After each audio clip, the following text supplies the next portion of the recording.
छेड़ने के साथ ही इस बार सिंधु जल समझौते का भी दुखड़ा रोया। पाकिस्तान के उप प्रधानमंत्री और विदेश मंत्री इसहाक डार ने यहां जम्मू कश्मीर को अंतर्राष्ट्रीय स्तर पर मान्यता प्राप्त विवादित क्षेत्र बताया और साथ ही सिंधु जल संधि को सस्पेंड करने के भारत के फैसले को दुर्भाग्यपूर्ण और अवैध करार दिया।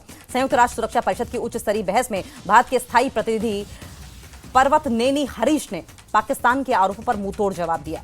उन्होंने अपने संबोधन में आतंकवाद पर अपनी चिंता व्यक्त करते हुए कहा कि यह वैश्विक शांति के लिए, सुरक्षा के लिए सबसे बड़ा खतरा है। तो देखिए किस तरीके से पाकिस्तान एक बार फिर से रोना रोने यूएन पहुंच गया है और उसके बाद हिंदुस्तान की ओर से मुंहतोड़ जवाब भी दिया गया है।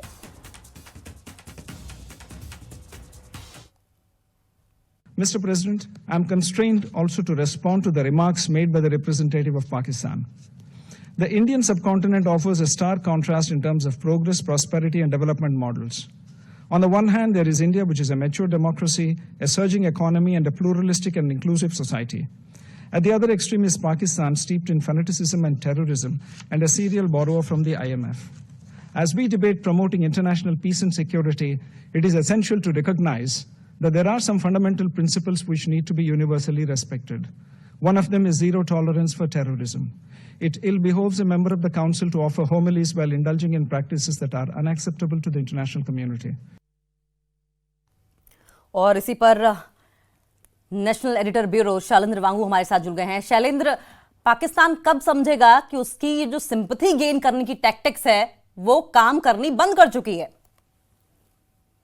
बिल्कुल अंकिता, ये साफ हो चुका है कि पाकिस्तान जब भी ऐसा कोई मंच उसे मिलता है तो वो कश्मीर का मुद्दा जरूर उठाता है, लेकिन इस बार ये इसलिए भी जरूरी है कि ऑपरेशन सिंदूर के बाद जो शिकस्त पाकिस्तान ने खाई है उसके बाद एक बार फिर उनके जो विदेश मंत्री हैं, जो डिप्टी पीएम इसहाक डार हैं, वो इस वक्त न्यूयॉर्क में है।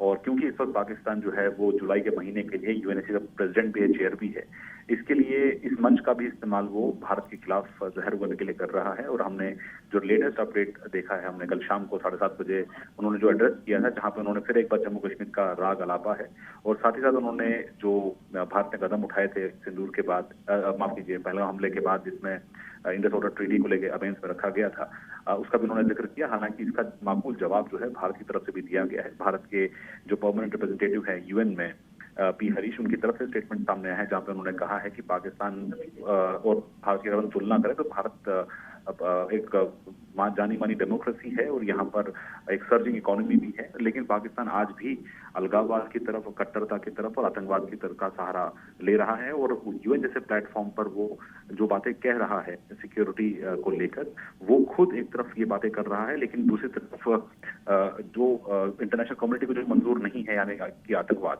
उसको लेकर आज भी इन्वॉल्व है। कहीं ना कहीं फिर उसी मंच को एक बार फिर इस्तेमाल किया और आने वाले दिनों में फिर एक बार एक और ओपन डिबेट होने वाली है। माना जा रहा है उसमें भी सरकार अपने पुराने रवैये पर अड़े रहेंगे। हालांकि पूरी दुनिया ये जानती है कि आतंकवाद को लेकर रवैया क्या है पाकिस्तान का। बहुत बहुत शुक्रिया शैलेंद्र, आपका नजर बनाए रखें, आगे भी इस पर आपसे अपडेट लेंगे।